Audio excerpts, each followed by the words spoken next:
Bismillahirrahmanirrahim. Assalamualaikum warahmatullahi wabarakatuh.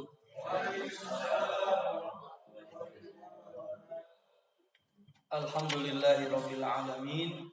La ilaha illallah wahdahu la syarikalah. Lahul mulku wa lahul hamdu yuhyi wa yumiitu wa huwa ala kulli syai'in qadir. Asyhadu an la ilaha illallah wahdahu la syarikalah. Wa asyhadu anna Muhammadan abduhu wa rasuluh amma ba'du. Yang saya hormati Bapak Ibu jamaah salat subuh yang insyaallah kita semua dirahmati oleh Allah Subhanahu wa taala. Terlebih lagi khusus untuk pengurus DKM serta jajarannya yang alhamdulillah dengan berkat wasilah beliau saya bisa silaturahim ke bapak-bapak sekalian di sini. Alhamdulillah. Bapak-bapak hadirin hadirat jamaah salat subuh yang berbahagia. Puji syukur kita panjatkan kehadirat Allah. Pada pagi hari ini kita diberikan nikmat iman, Islam, sehat walafiat, sehingga kita bisa sama-sama melaksanakan sholat subuh berjamaah.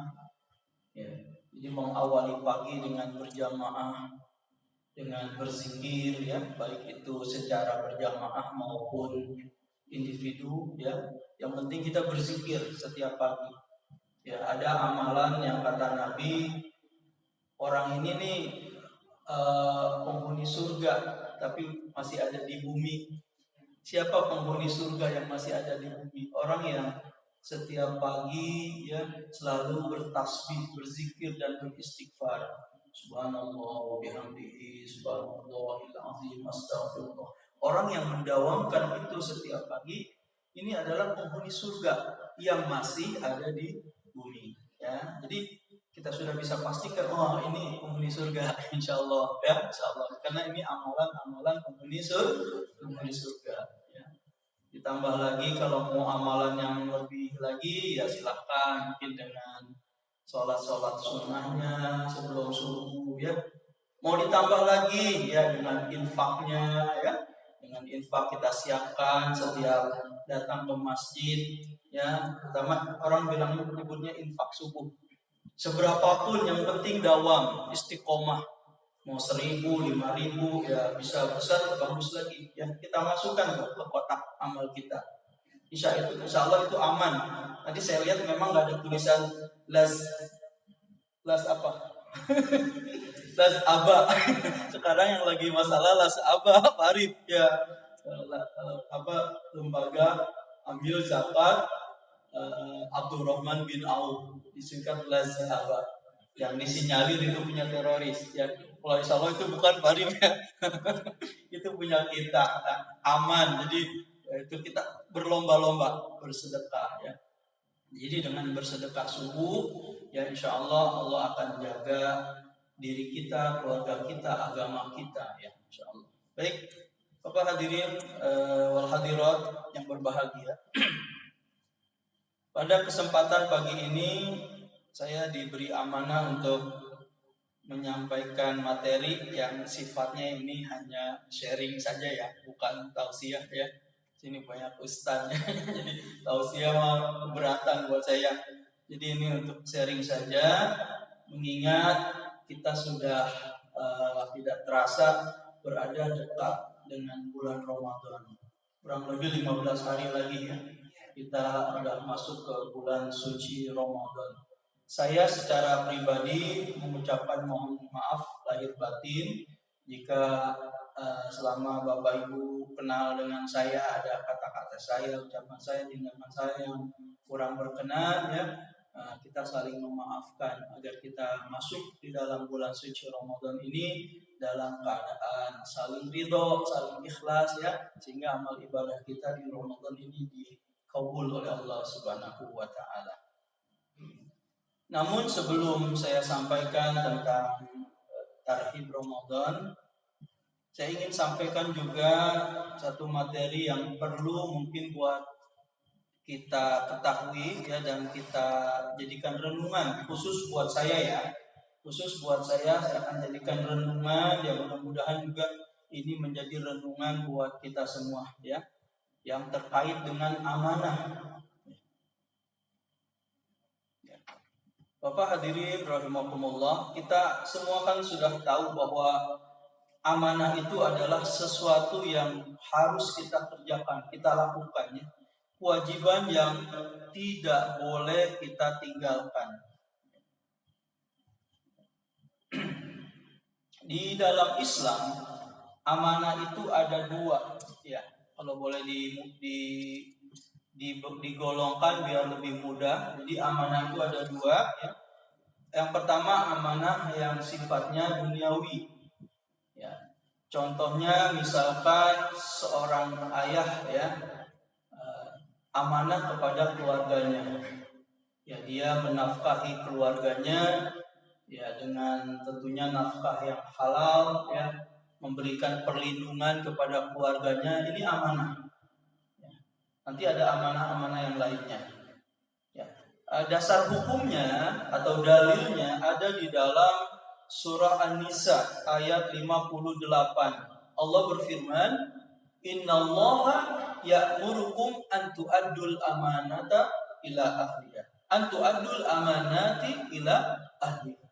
Allah Subhanahu wa taala memerintahkan kalian untuk menunaikan amanah kepada yang berhak atau kepada ahlinya. Ya. Tadi contohnya seorang ayah amanah kepada keluarganya, memberikan nafkah yang halal, memberikan perlindungan. Istri juga sama. Ya, istri amanah kepada suaminya, yang menjaga kehormatannya, menjaga harta suaminya, ya, menjaga keluarganya dan seterusnya. Seorang pemimpin amanah kepada rakyatnya, tidak menzalimi rakyatnya. Pedagang amanah kepada pembelinya. Kita kan sering lihat sekilo 5.000, tulisannya gede, sekilo 5.000. Pas kita samperin, kita deketin 5.000 yang busuk-busuk. Ya. Ternyata yang normalnya itu bisa 15.000. Ya. Nah, ini kecewa lah pembeli ya. Ya ini kan nggak amanah. Ya. Bahkan ada sebuah anekdot orang Indonesia pergi haji, ya di sana beli sarung, ya karena tahu nih yang jual orang Arab, karena tahu yang beli banyak orang Indonesia, maka ada tulisan Indonesia, dijamin tidak luntur. Dibawa ke maktabnya, ke hotelnya, sampai sana luntur. Ya. Komplain sama pembeli, wan Arab ini gimana ini, katanya. Ini tulisannya dijamin tidak luntur, tapi saya bawa ke hotel cuci luntur. Kata orang Arab, ente orang Indonesia, baca dari kiri ke kanan. Ini orang Arab, baca dari kanan ke kiri. Ente baca dijamin gak luntur, ente baca luntur gak dijamin. Ya, akal-akalan, namanya anekdot ini ya, cuma sekedar cerita lucuan, tapi memang kondisinya sekarang seperti itu ya. Kenapa saya sampaikan tentang amanah? Karena memang amanah sekarang sudah menjadi hal yang boleh dibilang langka ya. Sudah jarang sekali, terutama ya mungkin para pedagang ya, yang ataupun yang lainnya yang banyak melakukan hal-hal yang tidak jujur, tidak amanah dalam berbisnis. Kemudian juga ya amanah harus dilakukan oleh selain pedagang tadi, oleh aparat juga ya, oleh aparat. Jangan sampai ada bom di mana yang ditangkap siapa, ini kan nggak amanah ya. Oh dulu sering kita kayak gitu, dikit-dikit ada ini teroris umat Islam ya, dirugikan. Ini kotak amal muncul lagi nih ya. Jadi khawatirnya nanti yang benar-benar kotak amal murni jadi kena imbasnya lagi ya. Mudah-mudahan sih semuanya cerdas lah dalam menyikapi ini, sehingga tidak ada yang dirugikan. Karyawan, kita sebagai karyawan juga ya, amanah dalam bekerja, waktunya bekerja. Guru, nah saya sebagai guru, ya teman-teman kita juga sebagai guru amanah. Ya betul-betul menjadikan anak-anak didik itu menjadi anak-anak yang pintar. Nah, ini amanah. Ya, ini yang sifatnya amanah duniawi. Tapi yang tidak kalah penting lagi ada yang namanya amanah dunia, ada amanah agama akhirat. Termaktub di dalam surat Al-Ahzab ayat 72 Allah berfirman, A'udzubillahi minasyaitonirrajim. Inna aradnal amanata 'alas samawati wal ard wal jibal fa abaina ay yahmilnaha wa ashfaqna minha wa hamalahal insan innahu kana zaluman jahula. Allah berfirman, kami sodorkan amanah. Yang maksud amanah di sini adalah amanatud-din, amanah agama. Alas samawati wal ard, kepada langit dan bumi, wal jibal dan gunung, fa abaina, mereka menolak. Ayyahmilnaha, untuk mengembannya. Wa ashfaqna minha, dan mereka merasa keberatan. Wa hamalahal insan, dan amanah itu dipikul oleh manusia. Innahu kana zaluman jahula, padahal manusia itu adalah zalim dan jahil. Nah, menurut para ahli tafsir atau mufassirin, yang dimaksud dengan zalim di sini, ya, zalim artinya tidak menempatkan amanah pada fungsinya. Gitu ya. Ini namanya zalim. Kita kan mengenal kata adil, ada zalim. Zalim adil itu wad'u syai' fi makani, kan gitu. Meletakkan sesuatu pada tempatnya, berarti lawannya zalim.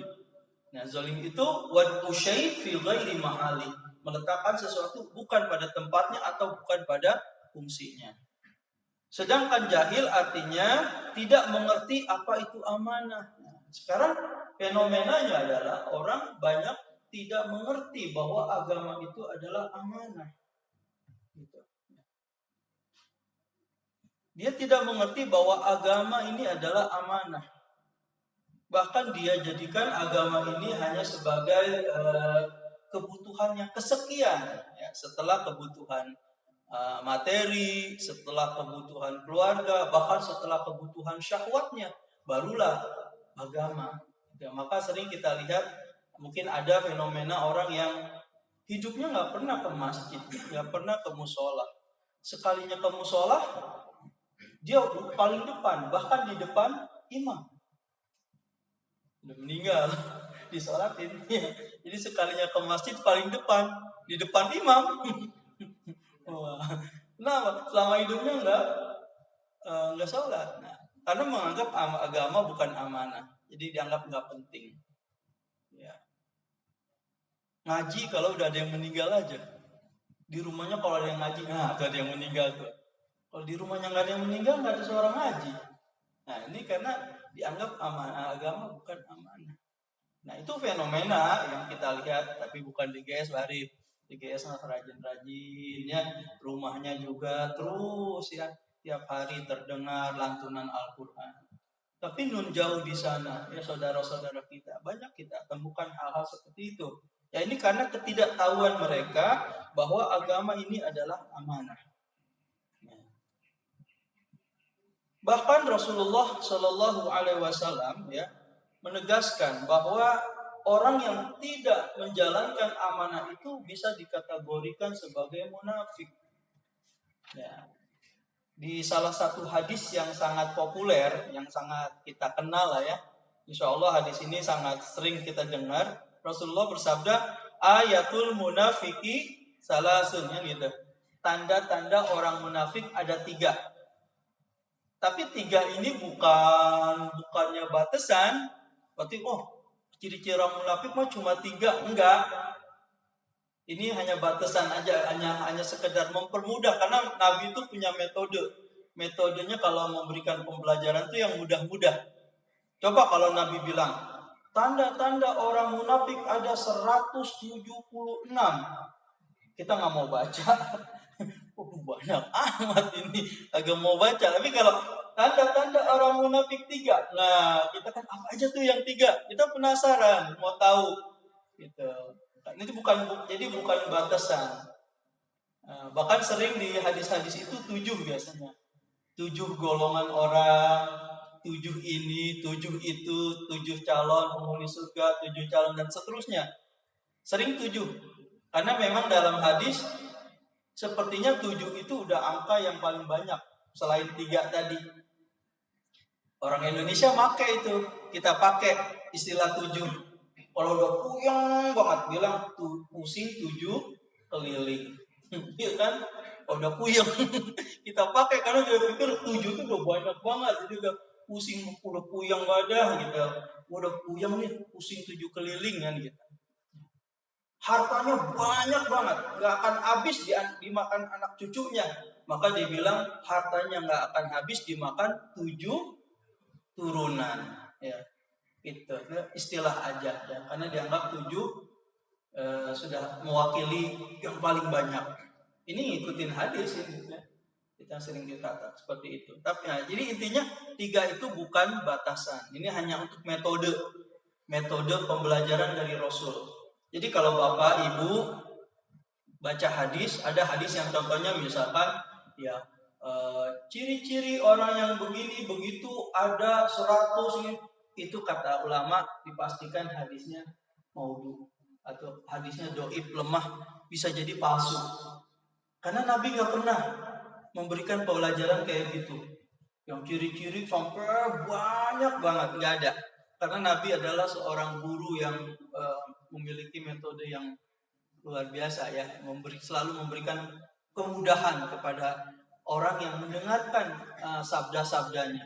Jadi seringnya Nabi 3, 5 atau paling banyak 7 gitu ya. Jadi nanti kalau ada baca mungkin sewaktu-waktu gitu ya, kayak gini, lu kok banyak amat nih, patut dicurigai gitu, patut dicurigai.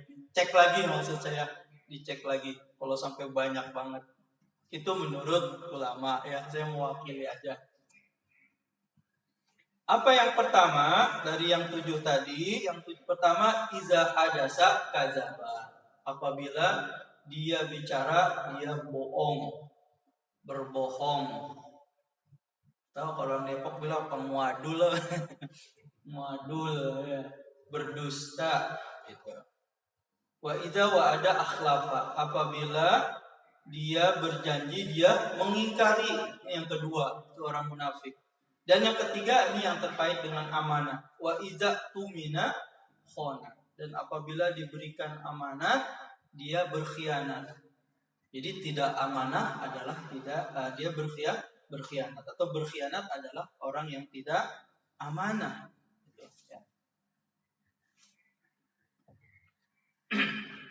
Nah, Bapak Ibu hadirin wal hadirat rahimakumullah.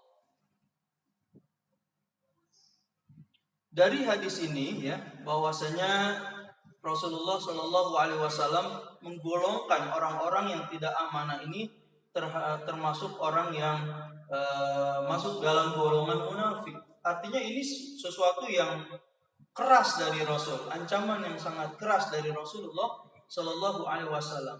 Oleh karena itu kita harus betul-betul menjaga amanah ya. Kalau kita bisa menjaga amanah ya terhadap keluarga ya, seharusnya kita juga bisa lebih menjaga amanah agama kita. Kita bisa menjaga amanah terhadap misalkan sebuah golongan atau sebuah ormas ya. Makanya seharusnya kita lebih bisa lagi menjaga amanah dari agama kita ya. Di sini kan kita sering lihat ya, bahwasanya dan sering kita dengar bahwasanya ketika kita meninggal dunia nanti, yang ditanya di dalam kubur itu yang pertama adalah tentang pertanyaan-pertanyaan yang berkaitan dengan amanah agama ya. Ada pertanyaan man rabbuka, man nabiyuka, wa madinuka. Itu kan semua urusan agama. Enggak ditanya ma kamaluka, kamu hidup dulu hartamu berapa banyak? Berapa banyak anakmu? Enggak ditanya. Kan ditanya siapa Tuhanmu, siapa nabimu, siapa apa agamamu ya. Oke, sekarang kita lihat nih satu persatu. Apa maksud dari man robuka, man nabiyuka, wa madinuka? Ya. Pertama Allah mengatakan man robuka, siapa Tuhanmu? Nah, pertanyaan ini siapa Tuhanmu? Ini isinya adalah tauhid. Ya. Artinya, Bapak Ibu hadirin sekalian, hidup ini kita harus pahami tentang tauhid. Ya. Jangan kita hidup tidak mengerti tauhid. Kalau kita tidak mengerti tauhid, nanti kita terjebak kepada yang namanya kemusyrikan. Karena kita menjadikan selain Allah Tuhan kita. Kalau ada kemusyrikan dalam diri kita ketika Allah bertanya, man rabbuka, kita nggak bisa jawab. Karena yang jawab nanti bukan mulut kita, amalan kita. Man rabbuka, nggak bisa kita jawab Allahu Rabbi. Gitu. Kan kalau orang-orang dulu kalau bahasa Cipete nyak-nyak ya, nyak-nyak ya di Cipete kampung saya itu kalau udah usianya senja gitu, ada tuh yang ngapalin itu man rabbuka Allahu Rabbi. Nyak apanya? Ngapalin dulu, gue takut ntar ditanya di kubur gue kagak bisa jawab begitu. Ada itu. Saya nemuin orangnya ya. Emang dia guru ngaji juga, itu waktu masih gagahnya ya. Man nabiyuka Muhammadun Nabi dihafalin begitu. Saking ininya ya. Ya bagi kita ya nggak apa-apa, itu namanya juga ibu apa mak-mak itu nyanyi ya.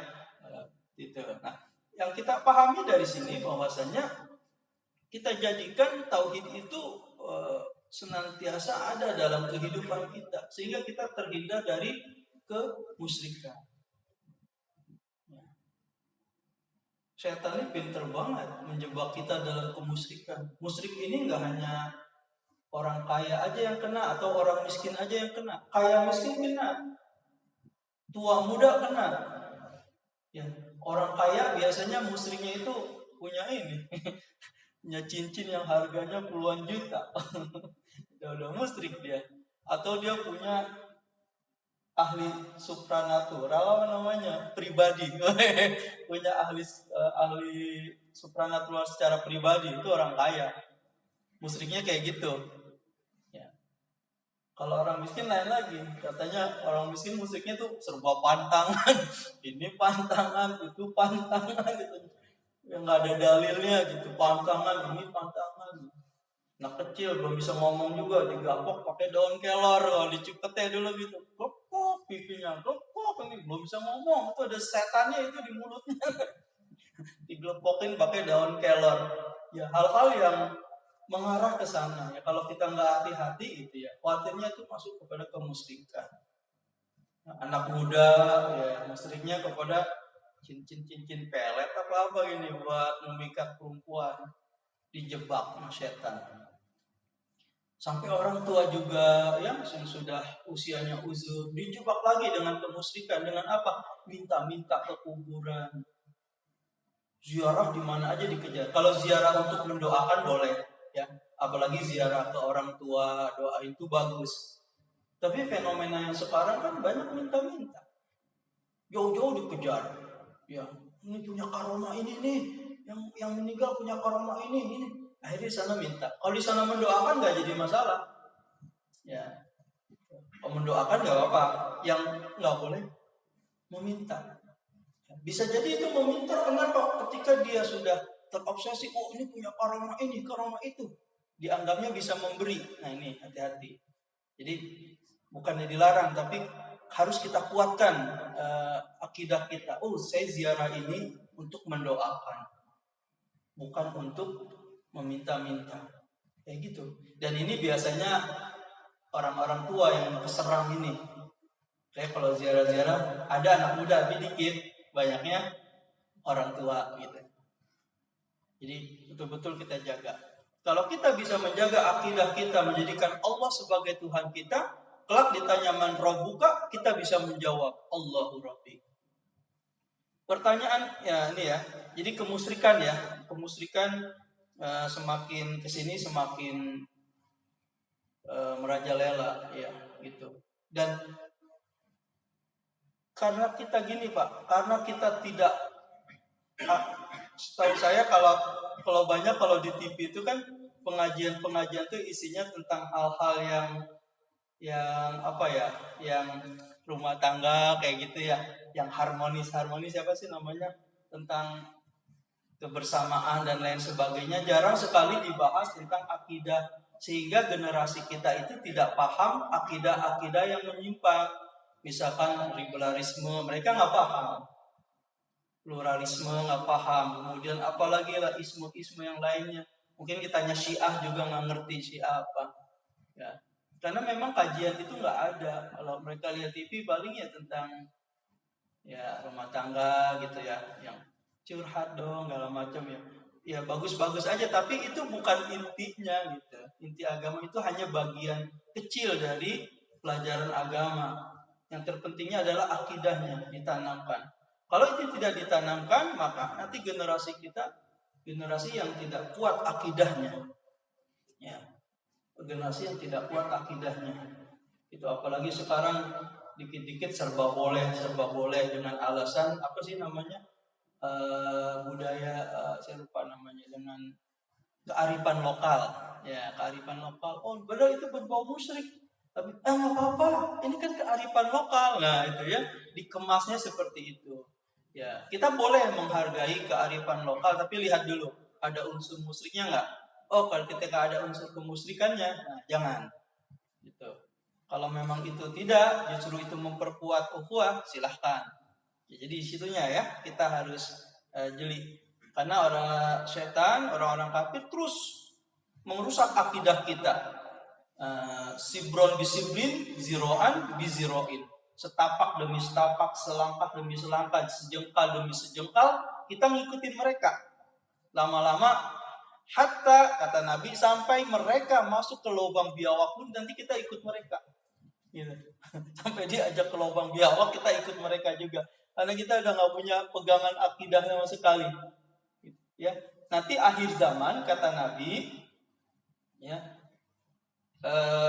ketika amanah ini dicabut, nanti akhir zaman orang bangun dari tidur ini dadanya bengkak dan menghitam, bekas dicabutnya amanah ya di dalam diri manusia. Itu akan terjadi nanti di akhir zaman. Ya, orang bangun dari tidur ini di dadanya ini bengkak. Coba Bapak nanti baca lagi dah tentang tanda-tanda akhir zaman. Saya baca itu di tanda akhir zaman. Salah satunya itu ketika amanah diangkat dalam diri manusia akan kondisi seperti itu. Karena kan ada 10, pernah saya khutbah di sini tentang 10 mutiara yang diangkat oleh malaikat Jibril. Ya. Dulu waktu saya sempat pengajian juga sempat ada yang nanya, Pak Ustaz, ini kan malaikat Jibril tugasnya nyampein wahyu ya kepada Nabi Muhammad. Iya. Karena malaikat Jibril Nabi Muhammad udah meninggal. Ini malaikat Jibril ngapain? Nganggur dong. Ya mau tahu aja kerjaan malaikat Jibril ya. Daripada dia urusin kerjaan malaikat Jibril, mendingan dia urusin kerjaannya sendiri. Dia kepo mau tahu. Tapi bagus ya. Ya ternyata, entar dah saya nggak tahu ya. Saya bilang nggak tahu. Entar saya cari-cari dulu. Ketemu ya bukunya tentang 10 mutiara yang diangkat oleh malaikat Jibril dari bumi sewafatnya Rasul. Jadi Rasulullah wafat, malaikat Jibril itu tidak lagi nyampein wahyu, tapi bukan berarti nganggur, gitu ya. Kita dibilang malaikat Jibril nganggur lagi repot ya. Nah, malaikat Jibril itu mengangkat 10 mutiara, satu persatu dicabut. Ya, dan terakhir dan salah satu yang dicabut itu adalah amanah dari muka bumi. Ya, nanti nggak ada lagi orang yang punya sifat amanah. Ya, gitu ya. Makanya yang tadi saya bilang ya terkait dengan masalah misalkan jual beli gitu kan. Orang jual beli ini kalau kita nggak amanah itu agama kita yang jadi taruhannya. Ada orang Islam dagang nggak jujur, itu ya orang Islam dagang begitu. Tapi kalau orang non Muslim gitu, yang dagang nggak jujur, bukan agamanya, tapi sukunya biasa. itu Batak jual begitu gitu ya. Ya kalau kita agama kita orang Islam, ya ini berat jaga amanah agama. Saya lanjutin dulu yang tadi. Yang kedua adalah man nabiyuka, pertanyaannya siapakah nabimu. Nah di sini kita diminta Bapak hadirin sekalian untuk menjaga amanah taat kepada Rasulullah Shallallahu Alaihi Wasallam ya. Jadi seperti yang Nabi katakan, solu kama ro'aitumuni usolli, sholatlah kamu sebagaimana aku sholat. Jadi segala kegiatan kita, apalagi yang bersifat ibadah, ya berdasarkan amanah kita kerjakan ibadah kita itu mengikuti anjuran Rasulullah Shallallahu Alaihi Wasallam. Kita jadikan Rasulullah itu sebagai sentral kita ya dalam hal apapun, termasuk juga ibadah apalagi, itu kan ya. Jadikan idola. Kita nggak bisa mengatakan Nabi Muhammad Rasul kita kalau hidup kita nggak ngikutin jejak Rasul. Ya, Rasul suruh begini, kita begitu. Ditanya di dalam kubur, mana nabiuka? Mulut kita nggak bisa. Kita nggak bisa jawab Nabi Muhammad nabiku karena kita nggak ngikutin beliau. Dan yang ketiga, wa madinuka. Nah, apa agama Islam? Nah itu dia. Disinilah amanah agama yang saya maksud tadi. Ya, kalau kita berdagang, kita tidak jujur, amanah kita, agama kita yang jadi taruhannya. Orang kafir mah enggak. Itu ya orang Kristen jualan begitu, enggak ada. Karena mereka udah nggak bangga dengan agamanya. Kalau kita kebanggaan kita agama itu. Makanya kita harus jujur gitu. Biar agama kita terjaga. Gitu kan sekarang kondisi sekarang kita kalah nih ya dalam berbisnis gitu, karena kita nggak jujur akhirnya saudara kita belinya ke orang kafir. Beli sono aja dah gitu, sono mah nggak enak, padahal itu yang muslim gitu. Mungkin karena nggak jujur akhirnya beli ke orang kafir. Datang ke toko orang kafir, kita beli fir ini berapa harganya fir gitu ya, maksudnya orang kafir ngomongnya fir yang fir ini berapa harganya fir gitu ya. Nah, mereka itu amanahnya kenapa? Karena memang mereka dalam berbisnis betul-betul menjaga itu ya. Bagi kita agama kita yang jadi taruhannya ya. Oleh karena itu saya pesan kepada kita semua termasuk diri saya ya, dalam kita melakukan segala sesuatu ini hendaklah kita betul-betul ya melakukannya agama kita sebagai taruhannya. Kita salah berbuat ya, itu agama kita. Tarawih nggak sesuai ajaran Rasul ya, itu orang Islam sholatnya begitu kata orang Muslim ya. Jadi kita jadi cerminan. Bapak hadirin rahimakumullah ya, mudah-mudahan aja ya. Jadi dengan datangnya Ramadan ini kita kembali lagi perbaiki keyakinan kita kepada Allah Subhanahu wa taala. Kita tingkatkan lagi ittiba kita kepada Rasulullah SAW. Apa yang dianjurkan oleh Rasulullah kita ikuti. Jadi momen Ramadan ini bukan hanya sekedar kegiatan-kegiatan rutinitas ya, kumpul bersama bareng-bareng dan lain sebagainya, ataupun kegiatan yang berbeda dengan bulan lain, tapi kita jadikan sebagai momentum peningkatan amal kita. Ya.